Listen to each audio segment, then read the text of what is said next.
The morning sickness hit me like a freight train at 7:15, right in the middle of explaining fractions to my third graders. I gripped the edge of my desk, forcing a smile as 23 pairs of innocent eyes stared at me expectantly. The fluorescent lights of Lincoln Elementary seemed impossibly bright, and the smell of cafeteria breakfast wafting through the ventilation system made my stomach churn violently. "Miss Thompson, are you okay?" Little Mia Chen asked, her voice filled with concern. I swallowed hard, tasting bile. "I'm fine, sweetie. Just give me 1 second." I practically ran to the bathroom, barely making it to the stall before losing what little I'd managed to eat that morning. As I leaned against the cold tile wall trying to catch my breath, reality crashed over me like an icy wave. This wasn't food poisoning. This wasn't stress.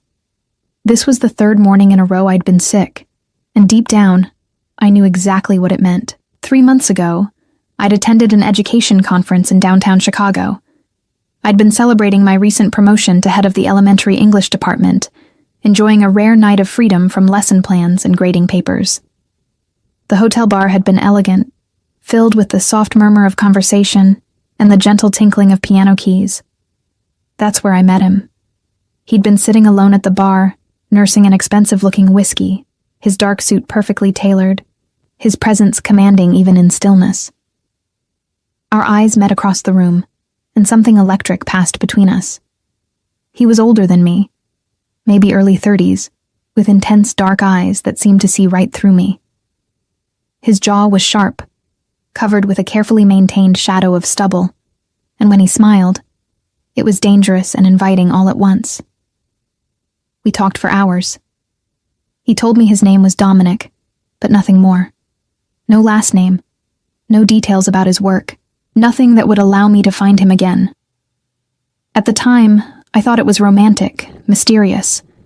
Now, it felt like a calculated move. The night we spent together was unlike anything I'd experienced before. Passionate, intense, consuming. In the morning, he was gone, leaving nothing but a note on hotel stationery. "You're extraordinary. Stay that way." No number, no way to contact him.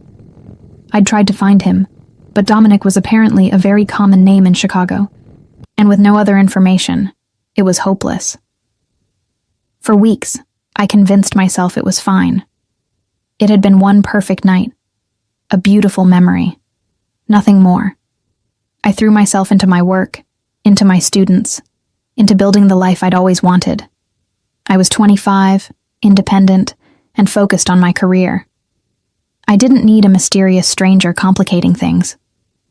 But now, staring at the pregnancy test I'd bought on my lunch break, watching the 2 pink lines materialize with cruel certainty, I realized my life was about to become infinitely more complicated. I was pregnant with a stranger's child. The rest of the day passed in a blur. I moved through my classes mechanically, teaching multiplication tables and reading comprehension while my mind raced. How was I going to do this alone?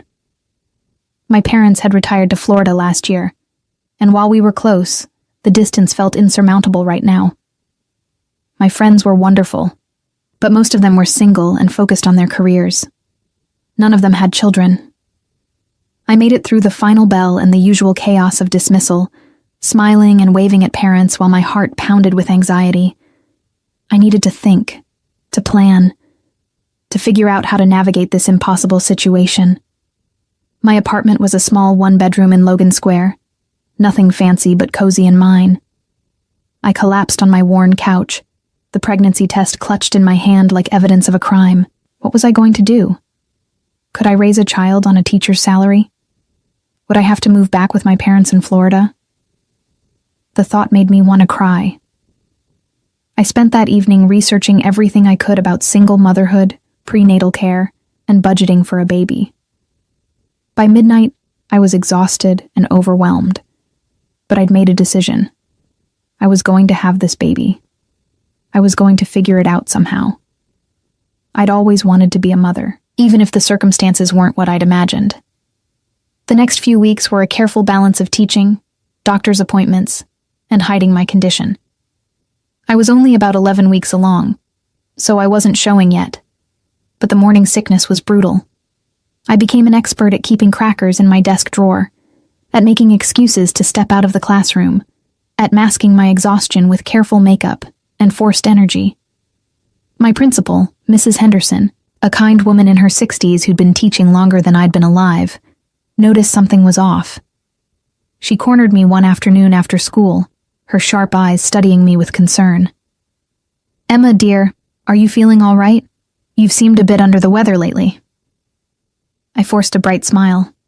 "Just a bit of a bug, Mrs. Henderson. Nothing to worry about." She didn't look convinced, but she nodded. "Well, if you need anything, you let me know. We take care of our own here at Lincoln." Her kindness nearly broke me. I wanted to tell her everything, to ask for help, but I wasn't ready. Not yet. I needed more time to process, to plan, to prepare for how my life was about to change.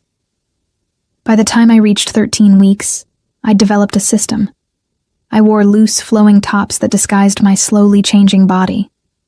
I scheduled my prenatal appointments for late afternoons when I could claim I had professional development or errands. I kept the pregnancy test hidden in the bottom of my purse, wrapped in a tissue, as if keeping it close somehow made the situation more real, more manageable. Then, everything changed on a seemingly ordinary Tuesday in October.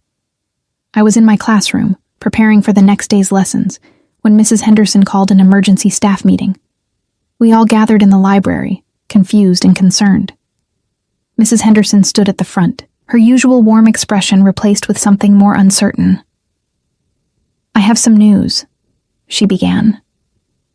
"As you all know, Lincoln Elementary is a public school, but our building has always been owned by the Morrison Education Foundation.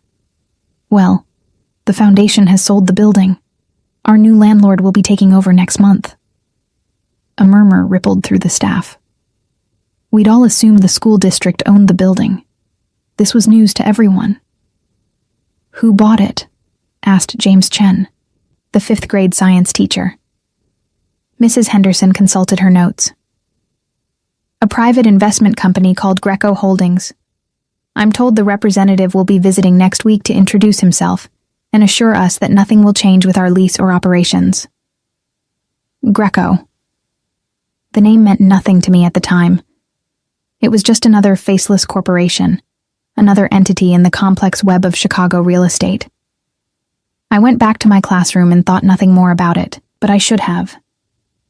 Because Greco Holdings wasn't just any investment company, and its owner was about to walk back into my life and turn everything upside down.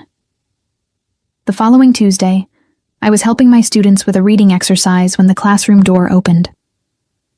I looked up, expecting Mrs. Henderson or maybe a parent, but instead found myself staring into a pair of dark, familiar eyes that had haunted my dreams for 3 months. Dominic.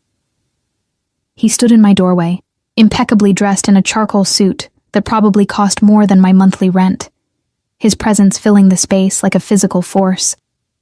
His eyes widened slightly when he saw me, the only indication of his surprise, but he recovered quickly, his expression smoothing into professional courtesy. Behind him stood Mrs. Henderson, beaming. "Miss Thompson, this is Mr. Greco, the new owner of our building. He's doing a tour of the school. I hope you don't mind the interruption." Mr. Greco, Dominic Greco. The man I'd spent one passionate night with was now my landlord. The universe had a cruel sense of humor. "Of course not," I managed to say, my voice surprisingly steady, despite the panic coursing through me. "We're always happy to welcome visitors." Dominic's eyes swept over my classroom, taking in the colorful posters, the students bent over their books, and finally, me. His gaze lingered for a moment too long, and I saw recognition, questions, and something else I couldn't quite name. "Beautiful classroom, Miss Thompson," he said, his voice as smooth and dangerous as I remembered. "Your students are lucky to have you." I nodded, unable to form words. Mrs. Henderson was saying something about enrollment numbers and test scores, but I couldn't focus. All I could think about was the pregnancy test hidden in my purse and the fact that the father of my child was standing 10 feet away, completely unaware that our one night together had consequences neither of us had anticipated. After what felt like an eternity, Mrs. Henderson led him away, but not before Dominic glanced back at me one more time, his expression unreadable. I made it through the rest of the day on autopilot, my mind racing. What were the odds? Chicago was a city of millions, and yet somehow the one man I'd been trying to forget had bought the building where I worked. I needed to think, to decide what to do. Should I tell him? Should I pretend we'd never met? Should I look for another job? That afternoon, as I was packing up my things, there was a knock on my classroom door. I turned, expecting a parent or colleague, and instead found Dominic standing there, alone this time, his hands in his pockets.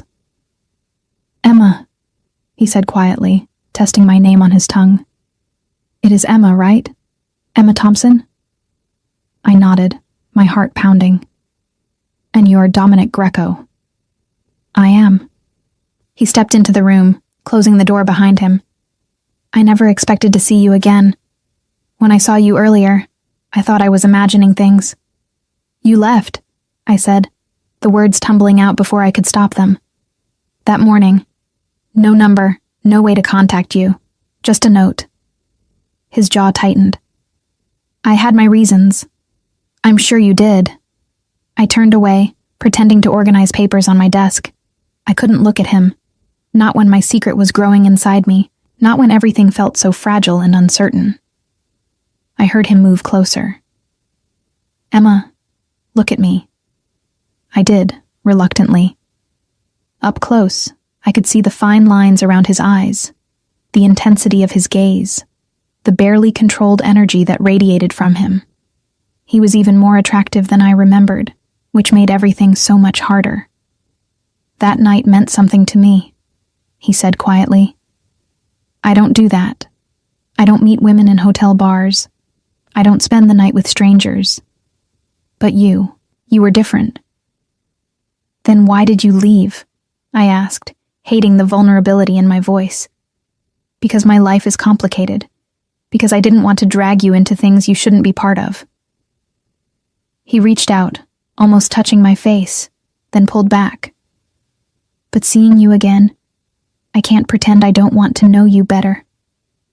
Have dinner with me. Let me explain. I should have said no. I should have told him to leave, that I needed time, that everything was too messy. But part of me wanted answers. Part of me wanted to understand who this man was, what his world was like, before I decided whether to tell him about our child. "Okay," I heard myself say. "Dinner, but somewhere quiet. I don't want this to be complicated." He smiled, that dangerous, devastating smile. "I'll pick you up Friday at 7. And Emma, I promise no more disappearing." As he left, I sank into my chair, my hands trembling.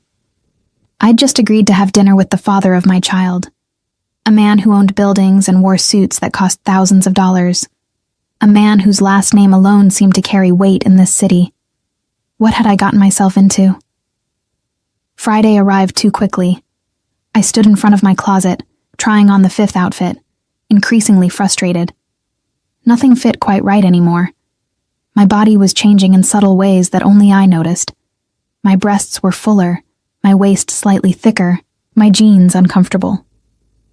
I finally settled on a black wrap dress that was forgiving enough to hide my evolving figure, paired with a cardigan and simple flats.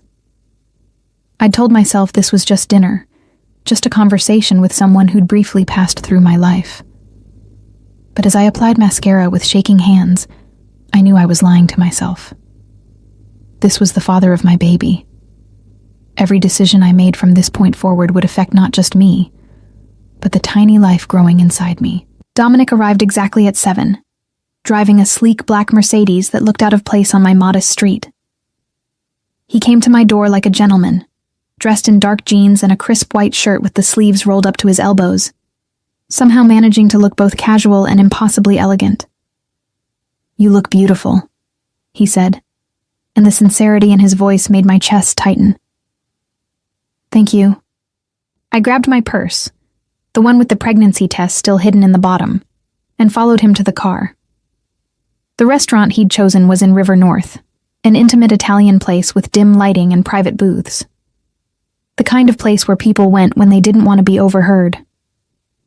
We were shown to a corner table, and I couldn't help but notice how the staff treated Dominic with a mixture of respect and wariness, like he was someone important, someone to be careful around. Once we were seated and had ordered wine, I requested water instead, claiming I had a headache, earning a curious look from Dominic. The conversation began tentatively. "Tell me about yourself," he said, leaning back in his seat, his dark eyes studying me. "Beyond the fact that you're an incredible teacher who captures the attention of third graders and mysterious men in hotel bars." I laughed, despite my nervousness. "There's not much to tell. I grew up in Illinois, went to college here in Chicago, always wanted to teach. My parents retired to Florida last year. I have a cat named Fitzgerald because I'm a literature nerd. My life is pretty ordinary." "I doubt that." His voice was warm, inviting. "Nothing about you seems ordinary, Emma." I felt heat rise to my cheeks. "What about you? What does the owner of Greco Holdings do when he's not touring elementary schools?" His expression shifted, becoming more guarded. "I manage investments. Real estate mostly. Some business ventures. It's not particularly exciting." But something in his tone suggested otherwise. The way he held himself, the deference of the restaurant staff, the expensive car, the perfectly tailored clothes, everything pointed to a world far more complex than simple real estate investments. "Why did you leave that morning?" I asked, unable to stop myself. "The truth, Dominic. You said your life was complicated. What does that mean?" He was quiet for a long moment, his fingers tracing the stem of his wine glass. When he spoke, his voice was low, careful. "My family has been in Chicago for generations. We have expectations, responsibilities, the kind that don't leave much room for spontaneity or personal choices." "What kind of responsibilities?" "The kind that make relationships difficult." He met my eyes. "I left because I didn't want you caught up in my world. I thought I was protecting you." "From what?" Before he could answer, a man approached our table. He was older, maybe in his 50s, with graying hair and an expensive suit. He nodded respectfully to Dominic. "Mr. Greco, good to see you. I hope I'm not interrupting." "Roberto." Dominic's voice was cool, controlled. "I'm having dinner. We can talk later." The man's eyes flicked to me briefly, assessing, then back to Dominic. "Of course. My apologies." He walked away, but not before I caught the look of concern on his face. "Friend of yours?" I asked. "Business associate," Dominic said shortly. Then, as if realizing how that sounded, he softened. "I'm sorry. My work sometimes follows me places it shouldn't." The rest of dinner was more relaxed. We talked about books, movies, our childhoods. He told me about growing up in Chicago, about his father who'd built the family business, about the pressure to live up to a legacy he wasn't sure he wanted. I found myself relaxing, laughing at his dry humor, drawn to the way he listened like every word I said mattered. But underneath it all, my secret sat like a stone in my stomach. Several times I almost told him. The words were right there, ready to spill out. But something held me back. Fear, maybe. Or the sense that I still didn't fully understand who this man was. After dinner, he drove me home. The car was warm, intimate, filled with intention I remembered from our first night together. When we pulled up to my building, he turned to me, his expression serious. "I want to see you again, Emma. Not just once. I want to know you, to be part of your life, if you'll let me." My heart was pounding. "Dominic, there's something." His phone rang, cutting me off. He glanced at it, and his entire demeanor changed. His jaw tightened. His eyes went cold. "I need to take this. I'm sorry." He answered in rapid Italian. his voice sharp, commanding.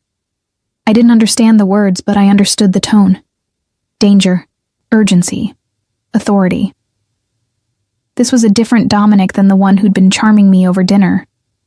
This was someone harder, darker, powerful in ways that made my skin prickle with unease. When he hung up, he turned to me with an apologetic expression. I have to go. There's a situation at one of my properties, but I'll call you tomorrow, okay? I nodded, suddenly relieved to have more time before my confession. Okay. He walked me to my door, and for a moment I thought he might kiss me. Instead, he touched my cheek gently, his thumb brushing my skin. Thank you for tonight. It meant more than you know. Then he was gone, and I was alone with my secret, and a growing sense that I'd just glimpsed something I wasn't supposed to see. The next day was Saturday, and I spent it researching. I typed Dominic Greco Chicago into my laptop and was immediately flooded with results. My stomach dropped as I read article after article. Greco Holdings wasn't just a real estate investment company. It was a massive enterprise with connections throughout Chicago, involved in everything from construction to hospitality to import-export businesses. And the Greco family wasn't just wealthy. They were powerful in ways that made my blood run cold. There were photos of Dominic at charity galas, business conferences, city council meetings, always impeccably dressed, always surrounded by men in expensive suits, always with that same carefully controlled expression. But it was the older articles that made my hands shake. 20 years ago, Dominic's father, Antonio Greco, had been investigated for racketeering and money laundering. The charges were eventually dropped due to lack of evidence, but the implication was clear.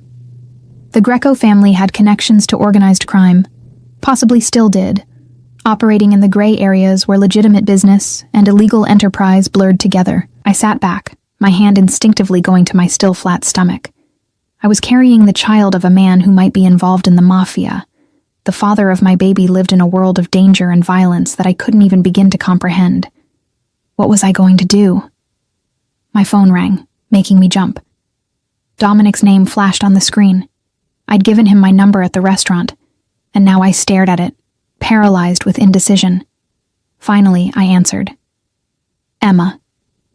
His voice was warm, relieved. How are you? I'm fine, I said, trying to sound normal. How was your emergency last night? Resolved. Nothing for you to worry about. There was a pause.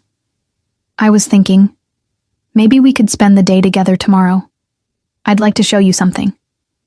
I should have said no. Every instinct was screaming at me to end this, to protect myself and my baby from whatever world Dominic inhabited. But I also needed answers. I needed to understand who he really was before I made any decisions about our child's future. What did you want to show me? It's a surprise, but I promise, nothing dangerous. Just a part of my life I want to share with you. Will you trust me? Trust. Such a loaded word. But I heard myself say, okay, tomorrow. Sunday morning, Dominic picked me up early. He was dressed casually again. Jeans, a dark sweater, leather jacket. He looked younger somehow, less like the powerful businessman, and more like the man I'd met in that hotel bar. We drove out of the city, heading north toward the suburbs. I watched the urban landscape give way to tree-lined streets and elegant homes. Finally, we turned into a gated community, pulling up to a stunning property overlooking Lake Michigan. What is this place? I asked as we got out of the car. My grandmother's house, he said softly. She passed away 2 years ago. I come here when I need to think, to remember who I am beyond the business. The house was beautiful, a sprawling Victorian with wraparound porches and gardens that must have been spectacular in the summer. Inside, it was like stepping back in time. Antique furniture, family photos on every surface, the smell of old books and lavender. Dominic led me through the rooms, telling stories about his childhood. His grandmother, Nonna Maria, had been the heart of the family, the one who'd kept everyone grounded. She'd immigrated from Italy with nothing and built a life through sheer determination and love. She used to tell me that family was everything, Dominic said as we sat in the sunroom overlooking the lake. But she also said that family shouldn't be a prison, that we have to choose our own path, even if it means disappointing people. I looked at him, seeing the conflict in his eyes. Is that why you left that morning? Because of family expectations? He nodded slowly. My father wants me to take over the family business completely. All of it. Not just the legitimate parts. He has plans, visions for expanding our influence. But He trailed off, his jaw tightening. I want something different. I want to build something clean. Something I can be proud of. What do you mean by not just the legitimate parts? I asked, though I thought I already knew. Dominic met my eyes, and in that moment, I saw complete honesty. My family has a complicated history, Emma. My father, my grandfather, they did things I'm not proud of. They made deals with people who operate outside the law.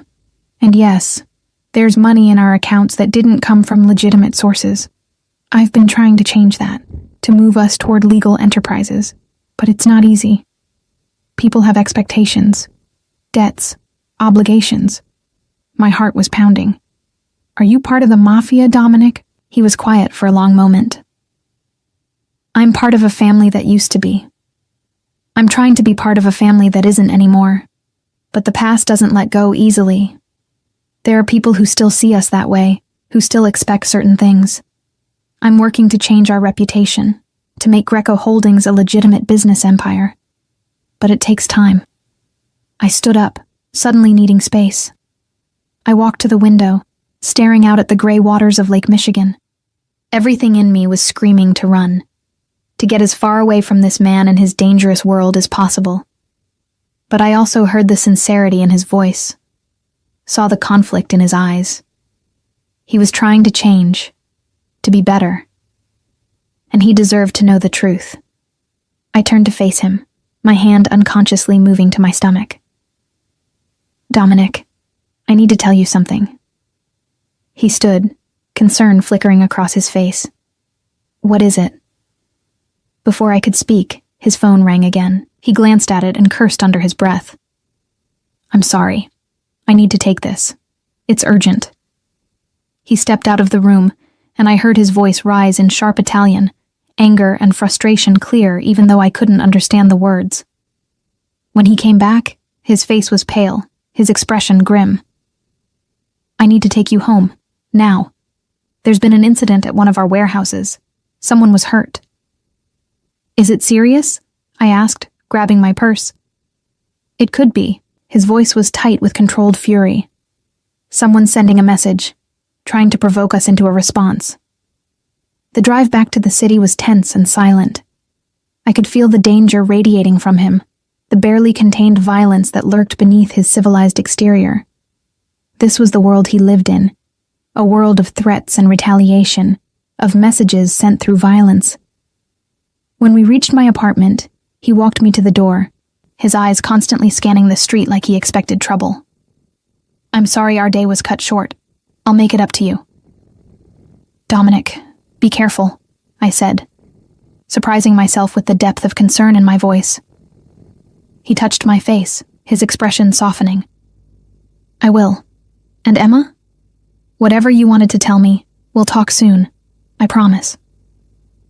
Then he was gone, and I was left standing in my doorway, watching his car disappear down the street, my secret still locked inside me. But I knew I couldn't wait much longer. Soon my body would betray my secret. Soon, the choice would be taken from me. I went inside and pulled the pregnancy test from my purse, staring at those 2 pink lines. Tomorrow, I decided. Tomorrow I would tell him, no matter what. Our child deserved a father, and Dominic deserved to know the truth, regardless of how complicated his world was. I just hoped that when I finally found the courage to speak, it wouldn't be too late.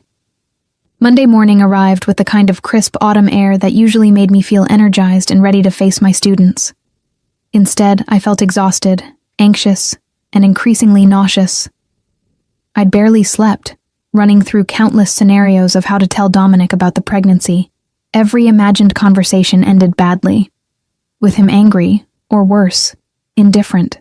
I dressed carefully in loose layers, grabbed my oversized purse with its hidden secret, and headed to school. Lincoln Elementary was buzzing with its usual Monday energy, children running through the hallways, teachers clutching coffee cups like lifelines, the smell of crayons and cleaning products permeating everything. My morning classes went smoothly until recess, when the nausea hit again. I excused myself, telling my teaching assistant to watch the class, and hurried to the staff bathroom. As I splashed cold water on my face afterward, Mrs. Henderson found me. "Emma, dear, you really don't look well." Her voice was gentle, but firm. "Maybe you should go home for the day." "I'm fine, really. Just a stomach bug that won't quit." I forced a smile that felt more like a grimace. She studied me with those sharp, experienced eyes. "Emma, I've been teaching for 40 years. I've seen pregnant women try to hide morning sickness more times than I can count." Her voice dropped to a whisper. "If you need accommodations or want to talk about maternity leave planning, my door is always open." I felt tears prick my eyes. "How did you know?" "You've been eating crackers constantly. You've stopped drinking coffee, and you've developed a tendency to bolt from the room at odd times." She smiled kindly. "Plus, I'm a mother of 4. I recognize the signs. But don't worry. Your secret is safe with me until you're ready to share it." After she left, I stood in the bathroom, overwhelmed by gratitude and fear in equal measure. At least I had one ally who understood. But that made it even more urgent that I tell Dominic.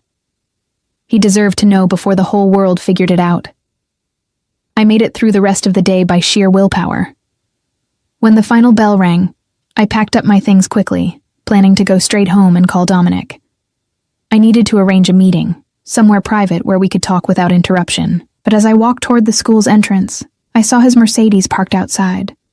Dominic was leaning against it, looking out of place among the minivans and sedans of parent pickup. When he saw me, he straightened, and I noticed he looked tired, shadows under his eyes that hadn't been there yesterday. "Hey," he said as I approached. "I hope it's okay that I came by. I wanted to apologize for how yesterday ended and see if you were free for dinner."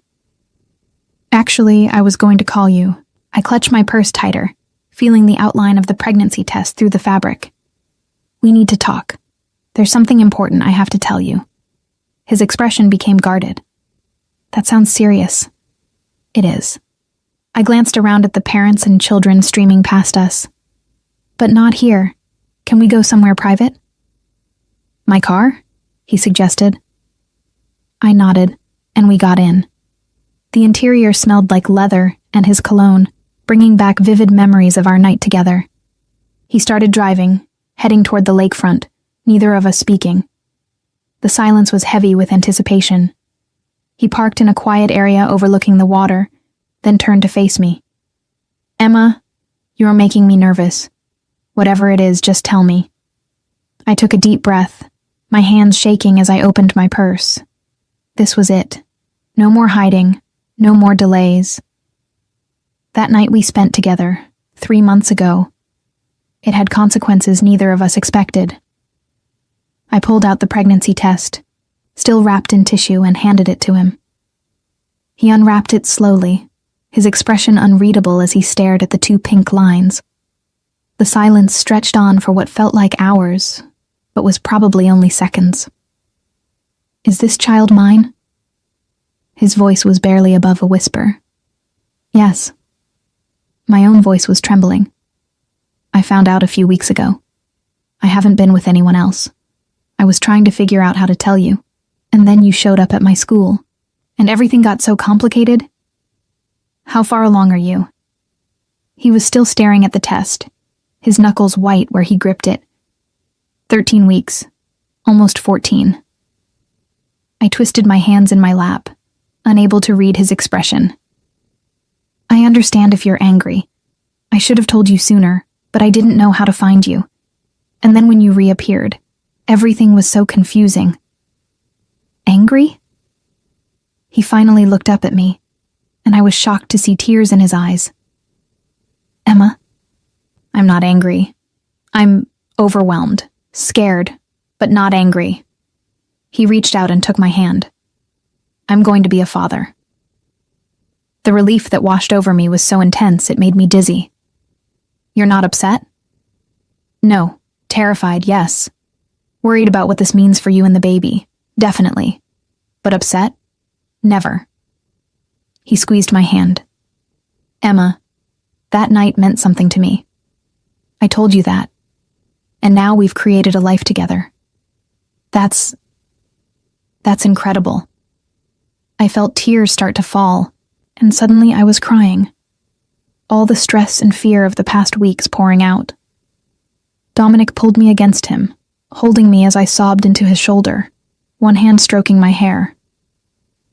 It's okay, he murmured. We're going to figure this out, together, I promise.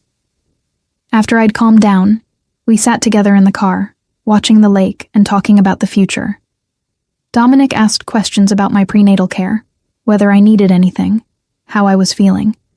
His concern was genuine, touching, making me fall a little bit more for this complicated, dangerous man. I want to be involved, Emma. Fully involved. Doctor's appointments, decisions, everything. His voice was intense, determined. This is my child, too. I want that, I said honestly. But Dominic, your world is dangerous. Yesterday you got called away because someone was hurt. How can I bring a baby into that? His jaw tightened. I've been working to distance myself from the more problematic aspects of the family business. This just makes it more urgent. I'll do whatever it takes to keep you and our baby safe. Can you promise that? Can you really get out? I can try. He turned to face me fully. Emma, I need you to understand something. My father won't be happy about this. He has very specific ideas about who I should be with, how I should live my life. An elementary school teacher who's pregnant with his grandchild wasn't part of his plan. What are you saying? Fear crept into my voice. I'm saying we need to be careful. We need to be smart about how we handle this. He paused, seeming to wrestle with his next words. Would you consider moving? Just temporarily, somewhere safer until I can sort things out with my family? I can't just leave my job, my life. I know. I'm not asking you to. Just be aware that things might get complicated. He touched my face gently. I will protect you and our baby. That's not negotiable. But I need you to trust me. Before I could respond, my purse, which I'd left on my lap, suddenly slipped and fell onto the car floor. Everything spilled out. Wallet, keys, lip gloss, pens, and papers, including a folded copy of my first ultrasound picture that I'd been carrying around like a talisman. Dominic bent to help me gather everything, and his hand closed around the ultrasound image. He unfolded it slowly, staring at the grainy black and white image of our baby. His entire body went still. This is... His voice cracked. Our baby, I said softly. 12 weeks in that picture. I have another appointment next week. You could come, if you want to. He looked up at me, and the raw emotion in his face took my breath away. This powerful, controlled man looked completely undone. I would like that. Very much. We stayed in the car for another hour, making plans, discussing logistics. Dominic insisted on giving me his personal number, making me promise to call him for anything, no matter how small. He wanted to know about my doctor, my insurance, whether I needed financial help.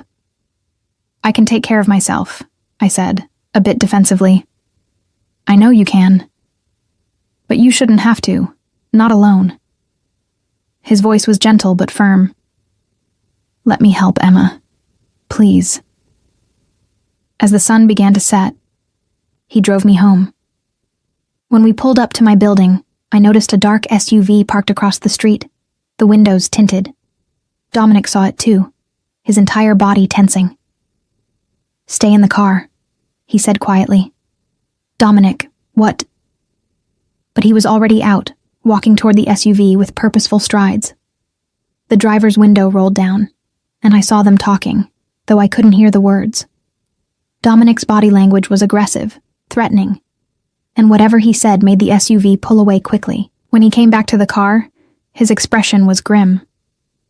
Someone was watching your building. My blood ran cold. Who? I'm not sure yet. Could be business rivals. Could be someone trying to get leverage on me. Either way, I don't like it. He pulled out his phone and made a quick call in Italian, his voice sharp with commands. "What are you doing?" I asked, fighting panic. "Arranging security. I'm going to have someone watching your building just to be safe. You can't just put guards on me without asking. Watch me." His voice was steel. "Emma, someone was watching your home. That means they might know about you, about us. I will not take chances with your safety or our babies. Not negotiable." We argued about it for another 10 minutes, but he was immovable. Finally, exhausted and overwhelmed, I gave in. He walked me to my apartment, checking every corner, every shadow, before allowing me inside. "Lock the door behind me," he ordered, "and call me if anything seems off. Anything at all. I mean it, Emma." After he left, I did as he asked, then sank onto my couch, my hands shaking. What had I gotten myself into? One moment I was a normal teacher living a quiet life, and the next I was pregnant with a mob boss's baby, with mysterious people watching my building and security guards being assigned to protect me. I spent the evening alternating between panic and strange excitement. Despite everything, despite the danger and uncertainty, I couldn't deny the flutter in my chest when I remembered how Dominic had looked at that ultrasound, how he'd held me when I cried, how determined he was to be part of our baby's life.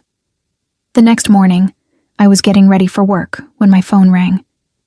Unknown number. I almost didn't answer, but something made me pick up. "Miss Thompson?" A woman's voice, polite but cold. "My name is Angela Greco. I'm Dominic's mother. I think we need to have a conversation about my son and your situation."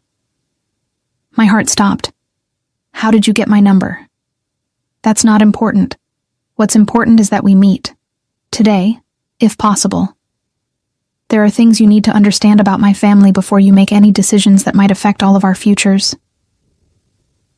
"I don't think that's a good idea. I should talk to Dominic first." "Dominic doesn't need to know about this conversation. Not yet." Her voice held a veiled threat. "I'm trying to help you, Miss Thompson, but I can only do that if you cooperate. There's a cafe on Michigan Avenue, Cafe Bella. Meet me there at noon. Come alone." She hung up before I could respond.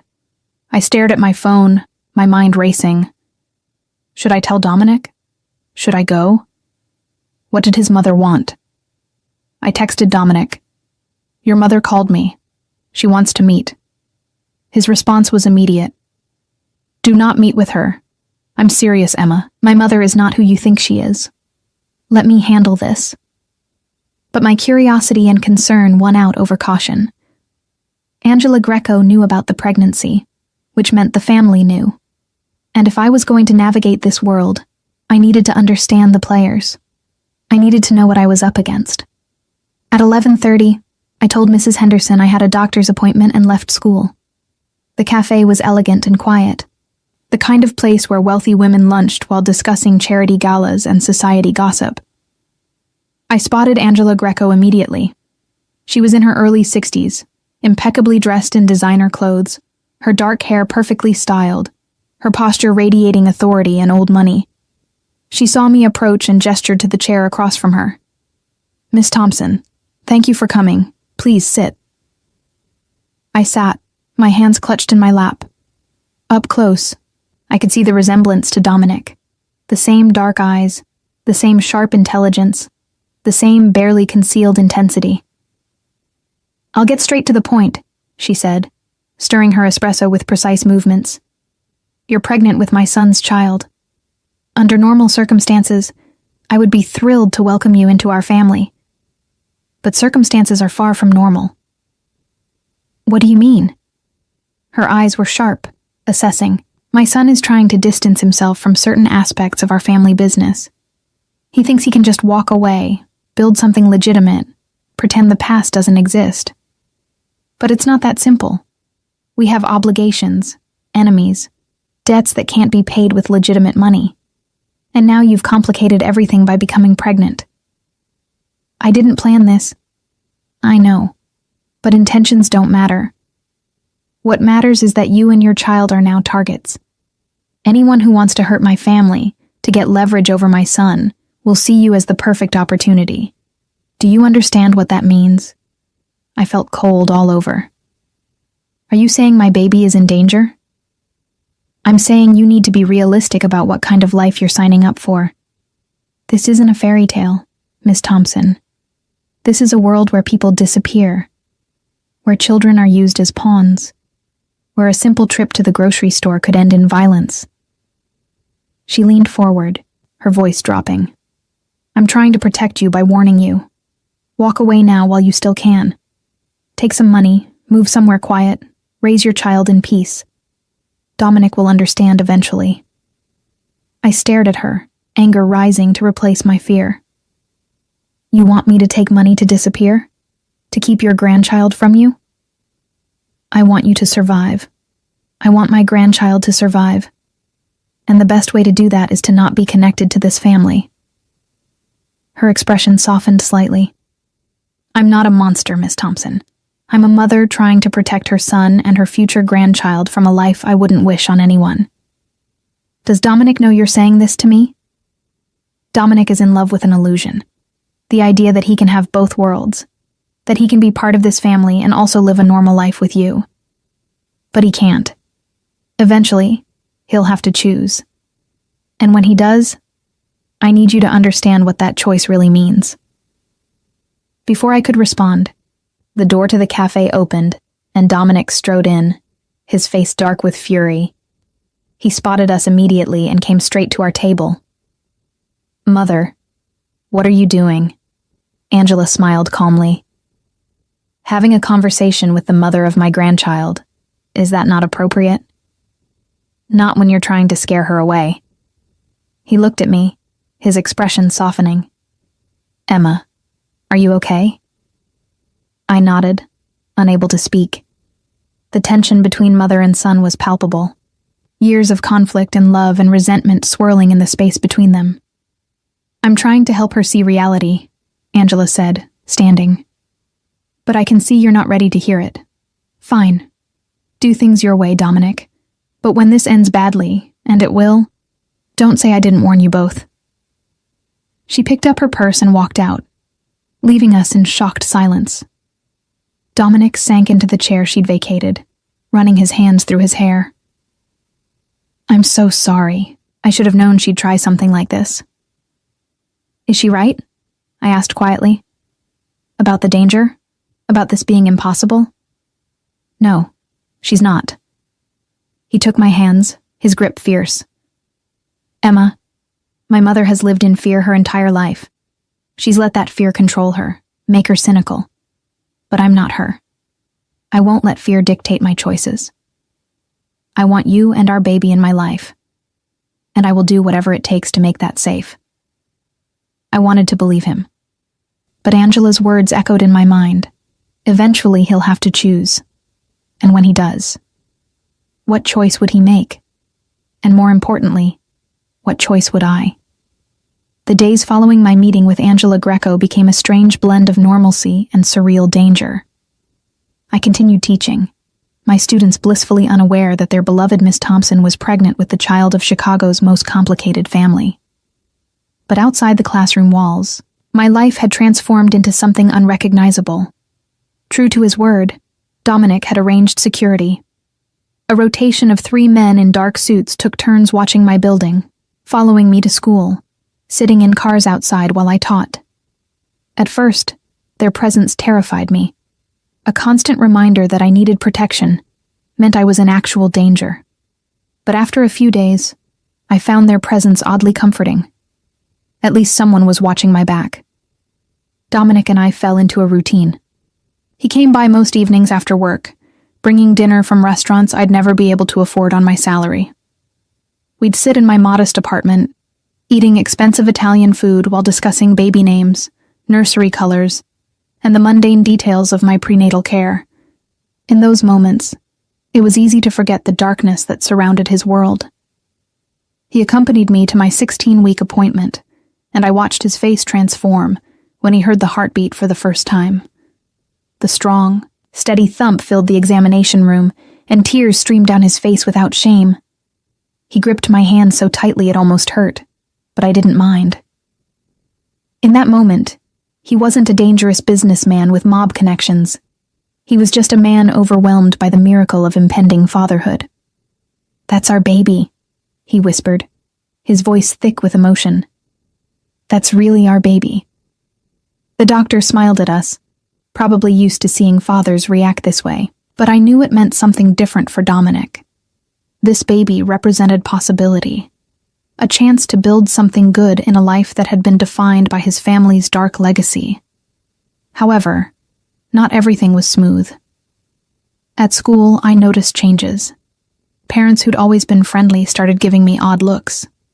One mother, whose husband apparently worked in city government, pulled me aside one morning. "Miss Thompson, is everything all right? I heard some concerning rumors about associations you might have." Her voice was polite but laced with judgment. "I don't know what you mean," I said carefully. "Just be careful, dear. The company you keep reflects on the school, and on you." After she left, I felt sick. Dominic's world was bleeding into mine, tainting the life I'd carefully built. Mrs. Henderson noticed my distress and called me into her office during lunch. "Emma, I'm going to ask you something, and I need you to be honest with me." She closed the door, her expression concerned. "Are you in some kind of trouble? Because there have been some unusual people asking questions about you. And that man who picks you up sometimes, I recognize him from the news. He's connected to some very powerful people." I sank into a chair, exhausted from keeping secrets. "I'm not in trouble. At least not the kind you're thinking. Dominic is the father of my baby. He's trying to be supportive, but his family is complicated." Mrs. Henderson studied me for a long moment. "Complicated is one word for it. Emma, I'm not going to judge you, but I need to know. Is this school safe? Are my students safe?" "Yes," I said firmly. "Dominic would never let anything happen here. The security he's provided is as much to make sure nothing spills over into my workplace as it is to protect me." She nodded slowly. "Okay, I trust you. But Emma, if that changes, if you feel unsafe for even a moment, you tell me immediately. We'll figure something out." That conversation weighed on me. I was bringing danger to people I cared about, threatening the sanctuary that Lincoln Elementary had always been. That evening, when Dominic came over, I confronted him. "People are asking questions. Parents, my principal. Your mother was right. Being with you puts everyone around me at risk." He set down the Chinese food he'd brought, his expression troubled. "I know. I'm working on a solution." "What kind of solution?" "My father wants to meet you." He said it quickly, like ripping off a bandage. "He's demanded it, actually. Says he won't approve any of my plans to legitimize our business until he's vetted you himself." My blood ran cold. "Vetting me? I'm not applying for a job, Dominic. I'm carrying your child." "I know, and that's exactly why he wants to meet you. In his world, you're not just my girlfriend. You're potentially the mother of the next Greco heir. That comes with expectations." He took my hands. "I'll be with you the whole time. He can be intimidating, but he won't hurt you. He just wants to understand who you are. And if I don't meet his approval?" Dominic's jaw tightened. "Then he doesn't approve. But it doesn't change anything between us. I've made my choice, Emma. You and our baby come first." The meeting was arranged for Saturday evening at the Greco family estate in Lake Forest. Dominic picked me up in the late afternoon, and I'd never been more nervous.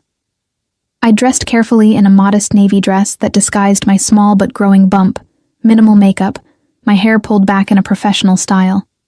I was meeting the head of what might still be a crime family, and I had no idea what to expect. The Greco estate was stunning. A sprawling property with manicured lawns, security gates, and a mansion that looked like something from a movie.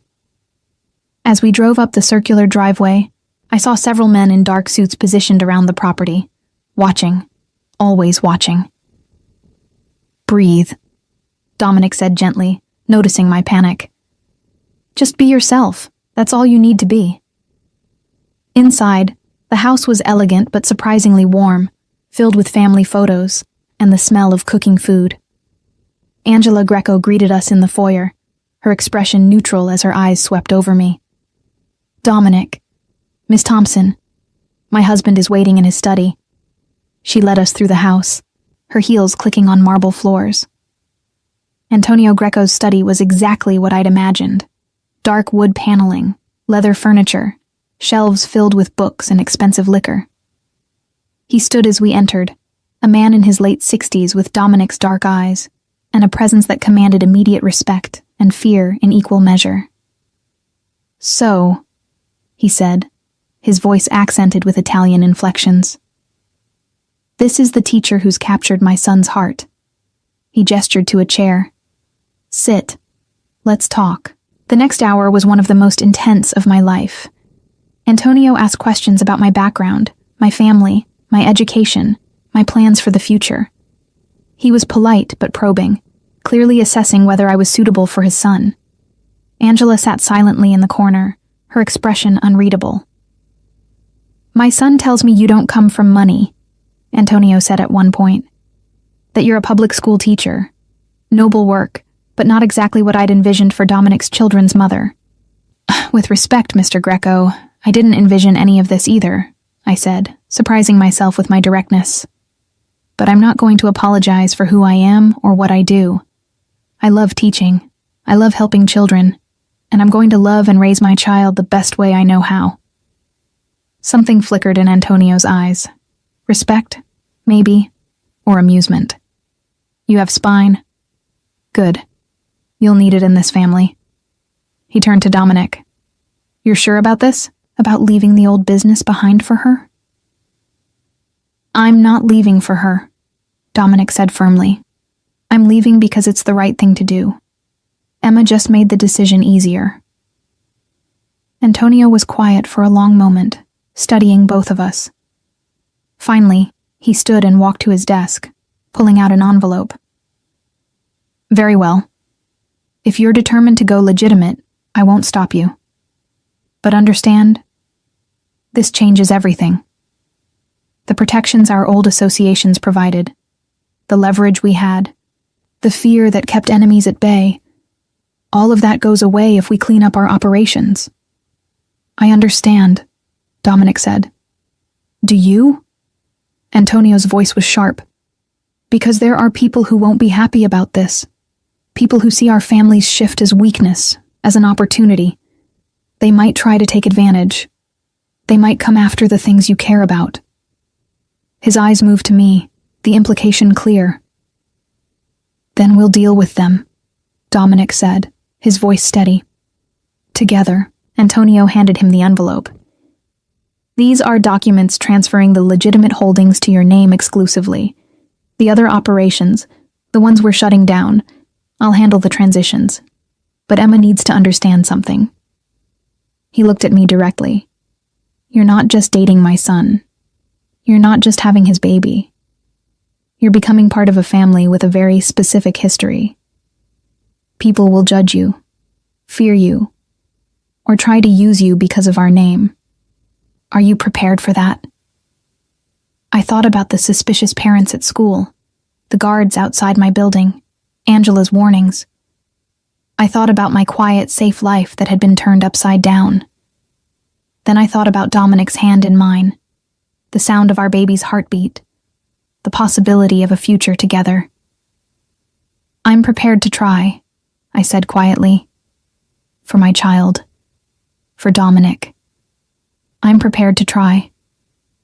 Antonio nodded slowly, Then welcome to the family, Emma Thompson. May God help us all. Dinner that followed was surprisingly pleasant. Angela thawed slightly, asking about my pregnancy, sharing stories about when she'd been expecting Dominic. I learned about his childhood, his rebellious teenage years, his slow realization that he wanted something different than what his family offered. As we were leaving, Angela pulled me aside. I was harsh when we first met. I apologize for that. I was trying to protect you in the only way I knew how. She touched my hand gently. But I see now that you're stronger than I gave you credit for. You'll need that strength. The path ahead won't be easy. I'm beginning to understand that, I said. Good. Then understand this too. I may have doubts about this choice, but that baby you're carrying is my grandchild, and I protect what's mine. If you need anything, you call me. Family takes care of family. On the drive home, I felt emotionally exhausted but oddly hopeful. That went better than I expected. My father respects honesty and courage. You showed both. Dominic reached over and took my hand. Emma, I know this has been overwhelming, but I promise you, we're going to build something good, something clean. Our child won't grow up in the shadows. I wanted to believe him. I really did. But as we drove through the dark Chicago streets, passing by warehouses and industrial buildings that might or might not still be part of illegal operations, I couldn't shake the feeling that leaving the shadows was going to be harder than anyone anticipated. My intuition proved correct 3 days later. I was at school, teaching my afternoon class about sentence structure, when the fire alarm went off. It wasn't a scheduled drill, and the sudden blaring made everyone jump. We filed out according to protocol, my students in a neat line, other classes streaming out behind us. That's when I saw the smoke. It was coming from the school's office wing, thick black smoke billowing from broken windows. Fire trucks were already arriving, but my first thought was for the school records, the files, everything that made Lincoln Elementary function. Then I saw the message. Someone had spray painted across the side of the building, visible to everyone gathered on the front lawn. Greco horror. This is just the beginning. My blood turned to ice. The other teachers were staring at the message, at me, connecting dots they'd only suspected before. Students were asking questions, parents pulling up and seeing the vandalism, and suddenly every eye was on me. Mrs. Henderson rushed over, her face pale. Emma, get in my car. Now. I didn't argue. She drove me away from the chaos, away from the accusing stares and whispered conversations. When we were several blocks away, she pulled over. This is what I was afraid of, she said quietly. Emma, I believe you when you say you're not involved in anything illegal. But your association with Dominic is putting the school at risk. The board is going to want answers. Parents are going to demand action. She looked at me with genuine sadness.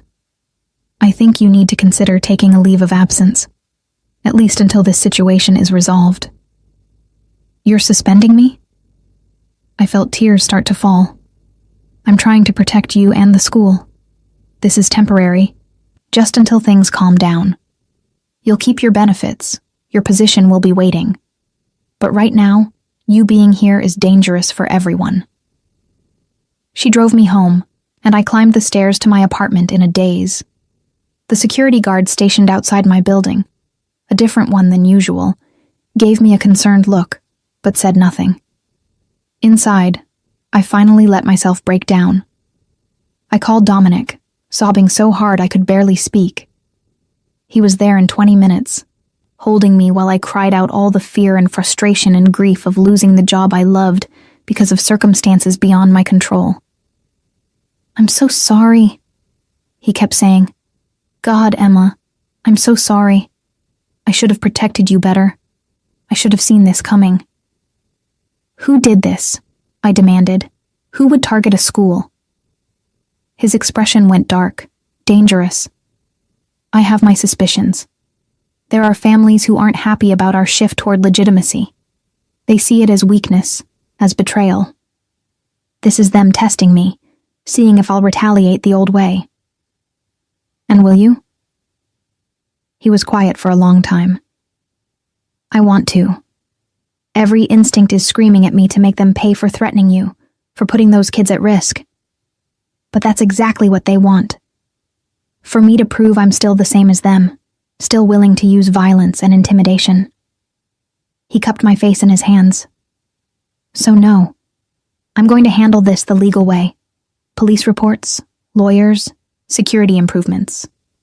I'm going to prove we're different now. And if the legal way doesn't work? His eyes were hard, uncompromising.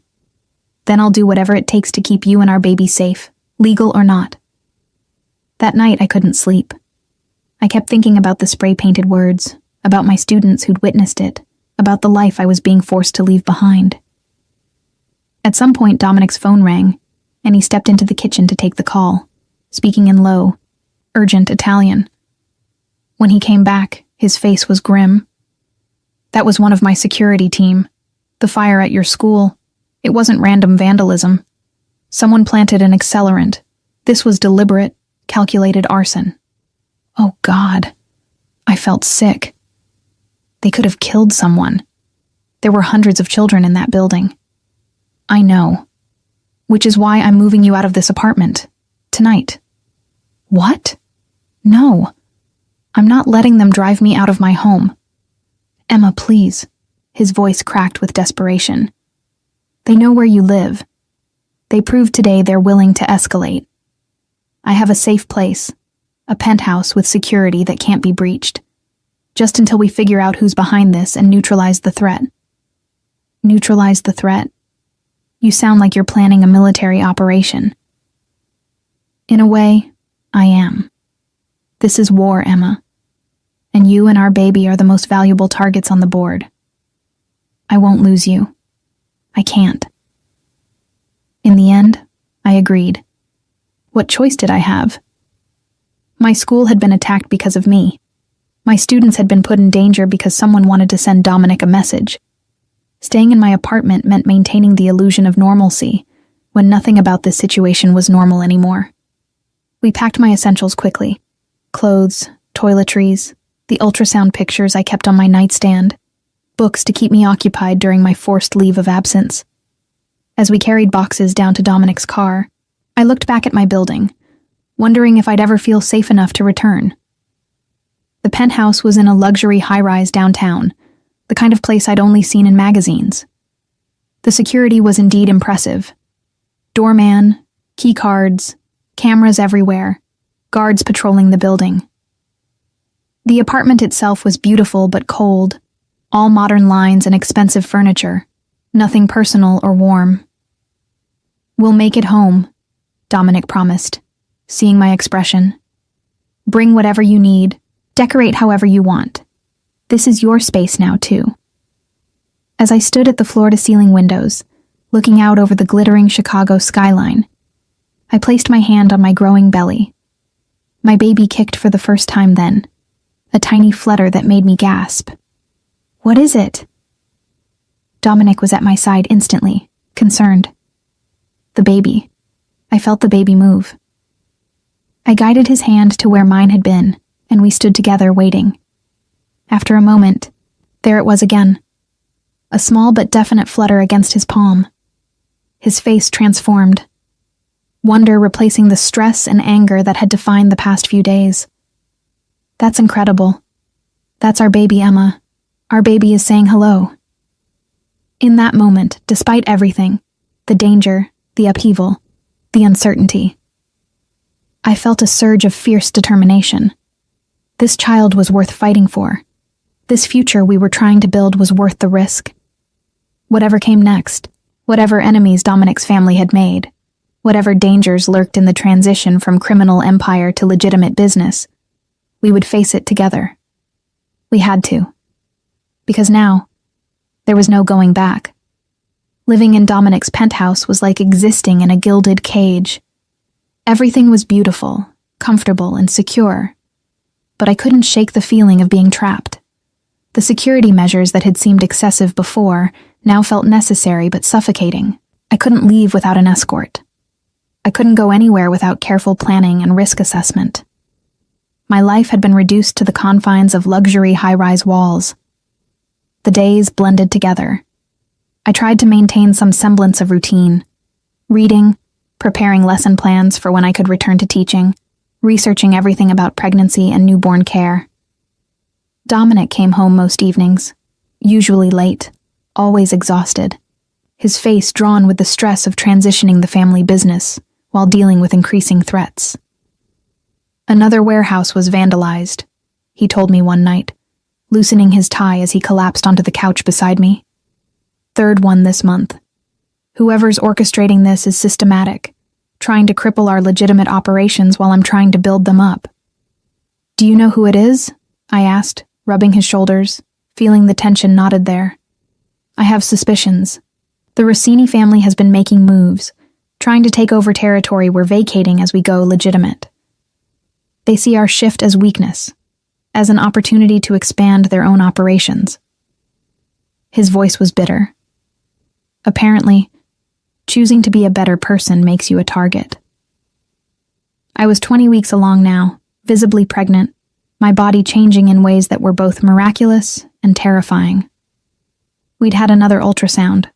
A girl, the doctor told us, and Dominic had cried again, overwhelmed with joy and fear in equal measure. We were having a daughter, a little girl who would inherit both his name and all the complications that came with it. We need to think about names, I said, trying to lighten the mood. We can't just keep calling her the baby. He managed to smile. I've been thinking about that. What about Sophia? It was my grandmother's name. The woman who taught me that family could be about love instead of just power. Sophia. I tested it on my tongue, imagining calling it across a playground, whispering it over a crib. Sophia Rose Thompson Greco. I like it. Thompson Greco? He raised an eyebrow. Unless you have a problem with my name being part of hers? I challenged. No, I love it. She should carry both our legacies. The good parts anyway. He placed his hand on my belly, and Sophia kicked immediately, as if acknowledging her father. I promise you, little one, you're going to have a better life than I did. Cleaner. Safer. But the threats kept coming. Anonymous calls to Dominic's business line. Suspicious packages left at properties he managed. Graffiti appearing on buildings faster than it could be removed. Each incident was calculated, designed to create fear and instability without crossing into violence that would trigger a full police investigation. Then, 3 days before Christmas, everything escalated. I was in the penthouse alone. Dominic had gone to a business meeting that morning, when someone knocked on the door. Not the intercom from the lobby, but directly on the penthouse door. The security system should have made that impossible. I approached cautiously, checking the peephole. A man stood there, older, well-dressed, someone I didn't recognize. But something about his posture, the way he waited patiently, suggested he knew I was watching. Mrs. Greco? His voice was polite, cultured. Or should I say Miss Thompson? We haven't met, but I'm a friend of the family. I need to speak with you about Dominic. Every instinct screamed danger. How did you get up here? I have friends in this building. It wasn't difficult. Please, I just want to talk. 5 minutes of your time could save a lot of trouble for everyone involved. Against my better judgment, I opened the door, keeping the chain locked. Say what you need to say from there. He smiled, but it didn't reach his eyes. My name is Marco Rossini. I believe you've heard of my family. My blood ran cold. This was the enemy, the one orchestrating the attacks against Dominic's properties. What do you want? To deliver a message. Your boyfriend is making a mistake, trying to go legitimate. He thinks he can just abandon his family's obligations, our agreements, our shared history. But business doesn't work that way. There are consequences for betrayal. He's not betraying anyone. He's trying to build something better. Better for whom? Not for the families who've relied on the Grecos for decades. Not for the people whose livelihoods depend on our networks. Dominic's idealism is going to destroy more than just his own empire. Marco's expression hardened. So I'm asking you, as a reasonable woman who surely doesn't want her child born into a war, convince him to reconsider. Convince him to honor his father's commitments. Or what? I challenged, though my voice shook. Or the attacks get worse, much worse, and we stop being careful about collateral damage. His eyes dropped pointedly to my pregnant belly. That would be tragic, don't you think? A young mother and her unborn child caught in crossfire that could have been avoided. Before I could respond, the elevator dinged, and Dominic's voice called out. Emma? Marco's eyes never left mine. Think about what I said. You have influence over him. Use it wisely. Then he turned and walked calmly toward the fire stairs, disappearing before Dominic reached the door. I stood frozen, my hands protectively over my stomach. When Dominic saw my face, he immediately went on alert. What happened? What's wrong? I told him everything, watching his expression darken with each word. By the time I finished, his hands were clenched into fists, his jaw tight with barely controlled rage. He came here, to our home. He threatened you and Sophia. His voice was dangerously quiet. That changes everything. Dominic, what are you going to do? He pulled out his phone, making a series of calls in rapid Italian. I caught fragments. Increased security. Track him down. Every available resource. When he finally hung up, he turned to me with an expression I'd never seen before, something cold and ruthless that reminded me exactly whose son he was. I tried to do this the right way. I tried to walk away from violence, from the old methods. But they won't let me.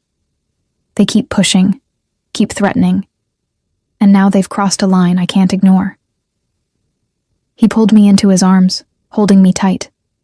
I'm going to end this, tonight, one way or another. What does that mean?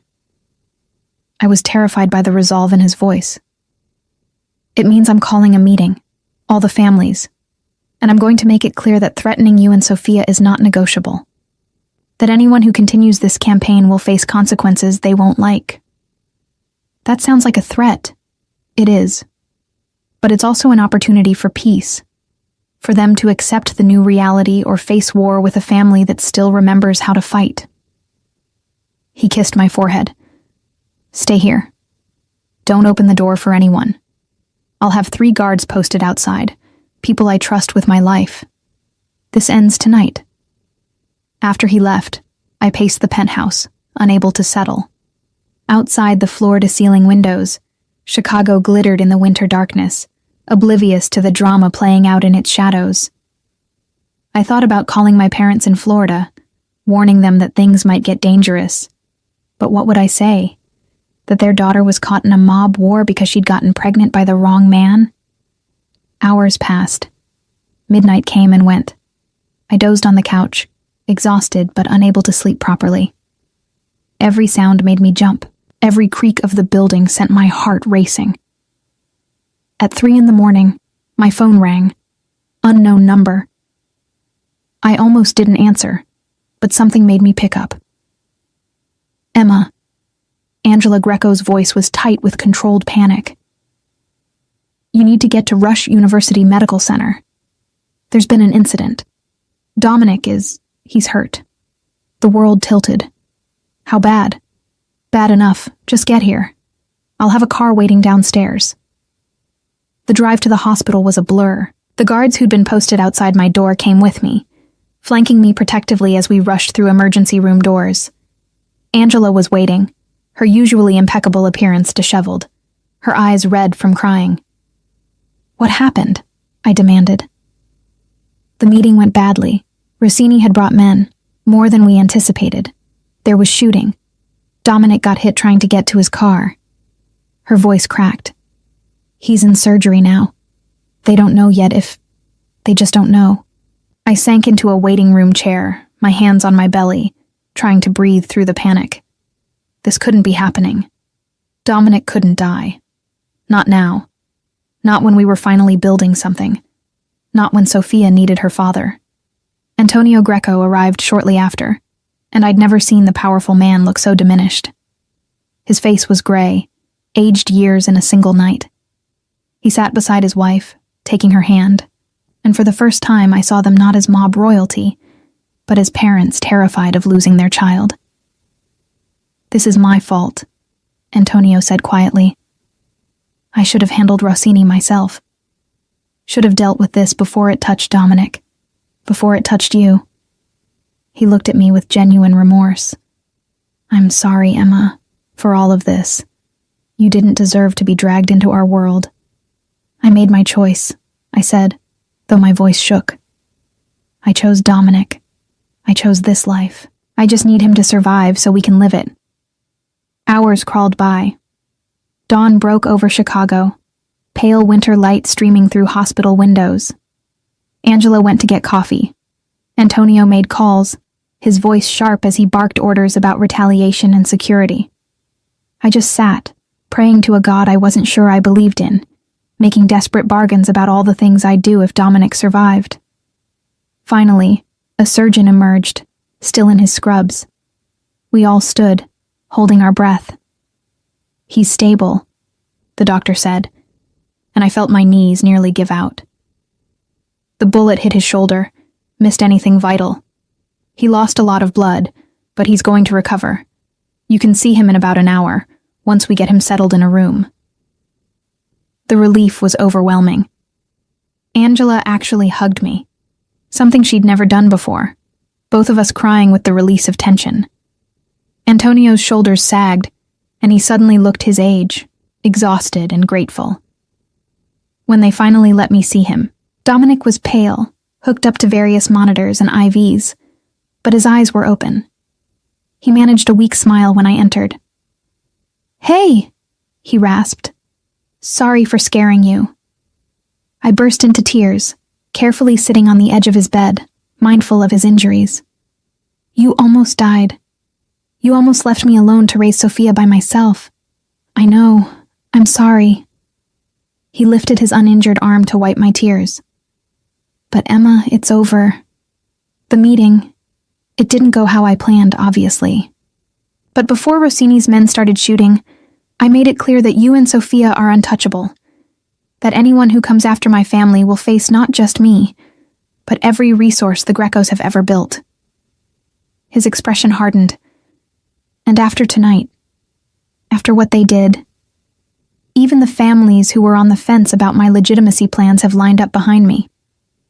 No one wants the kind of war this could become. So what happens now? Now we rebuild. Really rebuild. Rossini is facing attempted murder charges.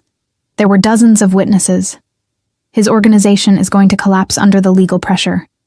And I have commitments from the other families that they'll stay out of our territory while we complete the transition." He touched my face gently. "We won, Emma. Maybe not the way I wanted, but we won. We get our future. We get to raise Sophia in peace."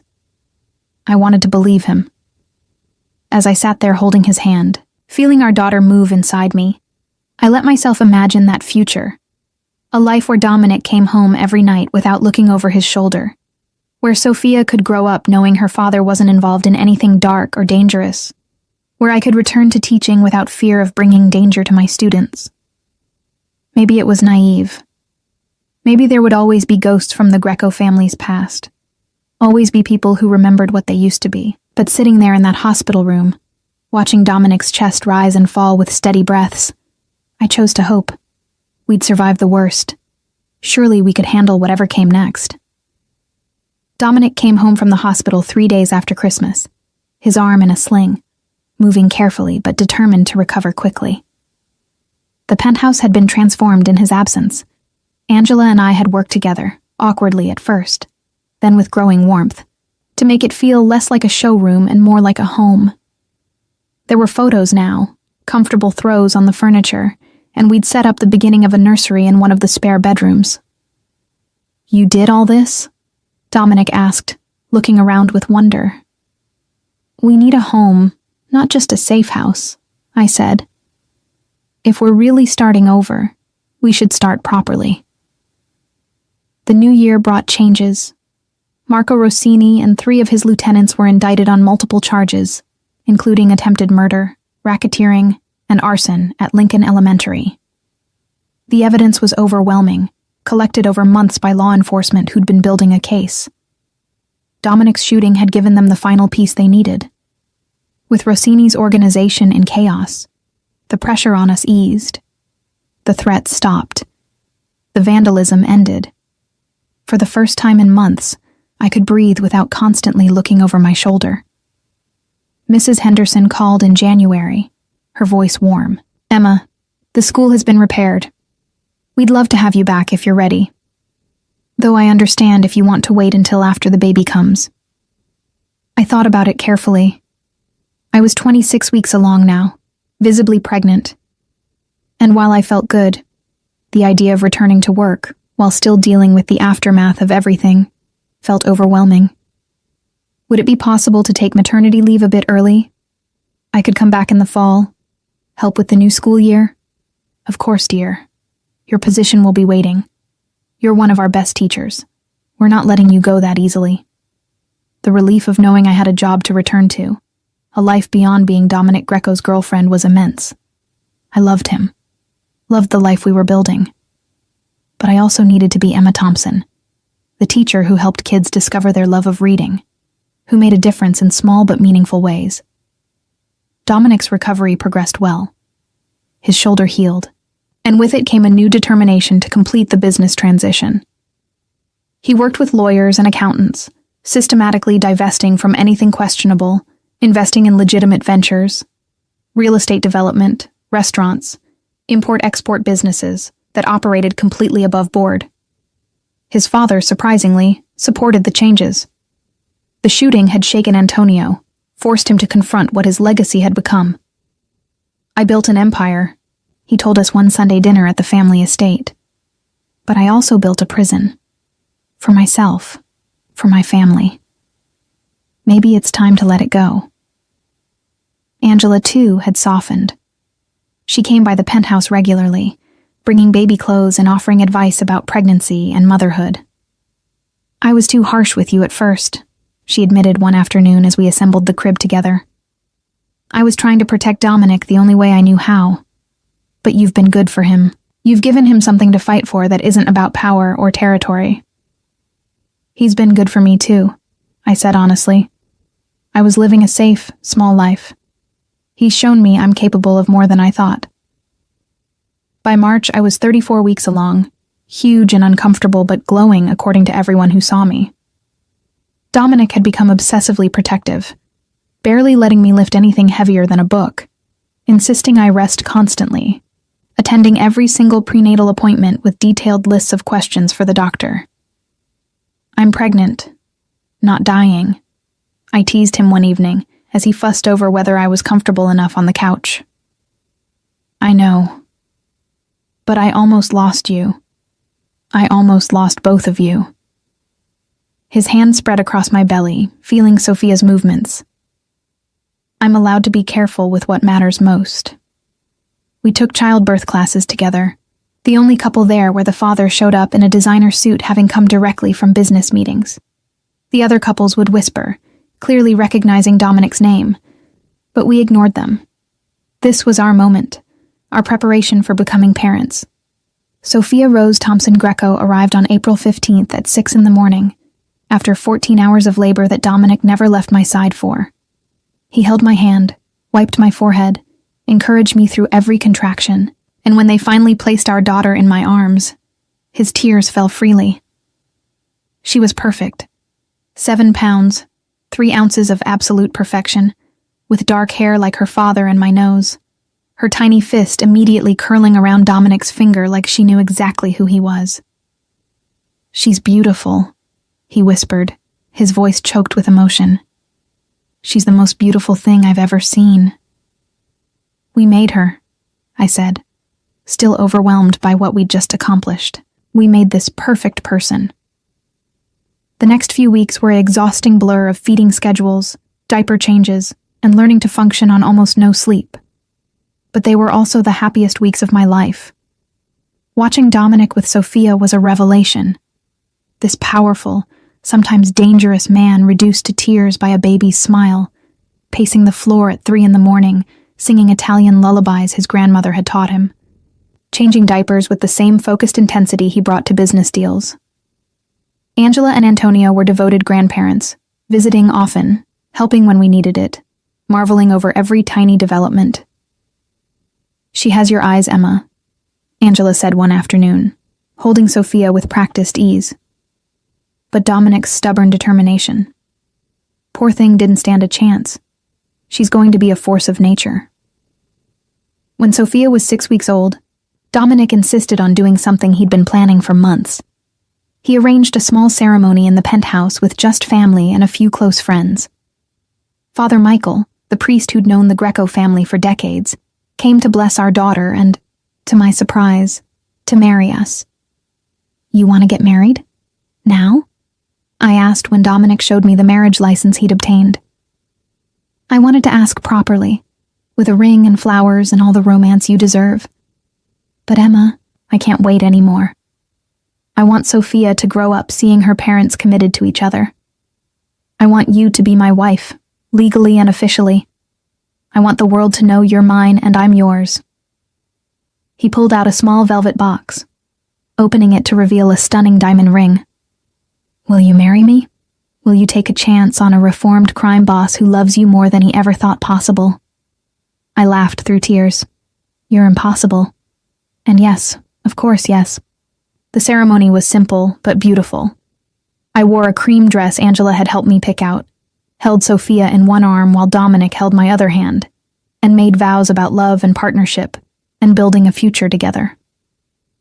When Father Michael pronounced us husband and wife, Dominic kissed me with all the passion and promise of that first night we'd met, and I knew without doubt that this was exactly where I was meant to be. Life settled into a new rhythm. I returned to teaching that fall, juggling lesson plans with motherhood, grateful for Angela's help with childcare, and Dominic's flexibility in his schedule. The school welcomed me back warmly, and while there were still whispers about my mob connections, they faded over time as people saw I was just Emma Thompson, beloved teacher who happened to have married into a complicated family. Dominic's business transformation continued. Greco Holdings became known as one of Chicago's most ethical development companies, creating affordable housing projects and investing in struggling neighborhoods. It was slower, less profitable than the old ways, but Dominic was building something he could be proud of, something Sophia could inherit without shame. We moved out of the penthouse when Sophia turned 1, buying a house in Lincoln Park with a yard and good schools nearby. It wasn't as secure as the high-rise, but by then, we didn't need fortress-level security. The threats had ended. The Greco name was being rehabilitated. We were just another family in Chicago, albeit one with an interesting past. On Sophia's 2nd birthday, the extended family gathered at our house for a party. My parents had flown in from Florida, charmed despite their initial reservations by their granddaughter and by Dominic's obvious devotion to his family. Angela and Antonio were there, along with Dominic's cousins, and the few family friends who'd survived the transition away from criminal enterprise. As I watched Sophia toddle around the yard, chasing bubbles and laughing with pure joy, Dominic came up behind me, wrapping his arms around my waist. "Happy?" he asked. I leaned back against him. "Incredibly. Are you?" I never thought I could be this happy. Never thought I deserved it. He turned me to face him. "You saved me, Emma. You and Sophia. You gave me a reason to be better. To want better." "We saved each other," I corrected. I was playing it safe, hiding from life. "You showed me I could be brave, that I could handle more than I thought." He kissed me softly. "Think we could handle one more?" I pulled back, searching his face. "Are you asking if I want another baby?" "Maybe, someday, when you're ready. I like the idea of Sophia having a sibling, of growing our family." He smiled. "Besides, I'm getting good at the whole father thing." I laughed. "You really are. Okay, someday. Let's see how we handle the terrible twos first. As the party continued around us, I thought about how far we'd come. From a one-night stand in a hotel bar to this, a marriage, a daughter, a life built on love and second chances. It hadn't been easy. We'd faced danger, judgment, and our own doubts. But we'd survived. We'd chosen each other, again and again, through every challenge. That night, after everyone had left and Sophia was asleep, Dominic and I sat in our living room, my head on his shoulder, his hand in mine. "Do you ever regret it?" I asked. "Choosing this life over the one your family expected?" "Never. Not for a second." He kissed the top of my head. "I chose love over power. I chose you and Sophia over an empire built on fear. That's not a sacrifice. That's the best decision I ever made." I looked around our home, at the photos on the walls showing our journey from that first ultrasound to Sophia's birthday party, at the toys scattered across the floor, at the life we'd built from an impossible beginning. "I love you, Dominic Greco," I said quietly. "I love you too, Emma Thompson Greco. Always and forever." And in that moment, I knew without doubt that our story, which had started with secrets and danger and uncertainty, had found its happy ending. Not because everything was perfect, but because we'd chosen to face imperfection together. We'd built something real, something lasting, something worth fighting for. We'd built a family. And that was the greatest triumph of all.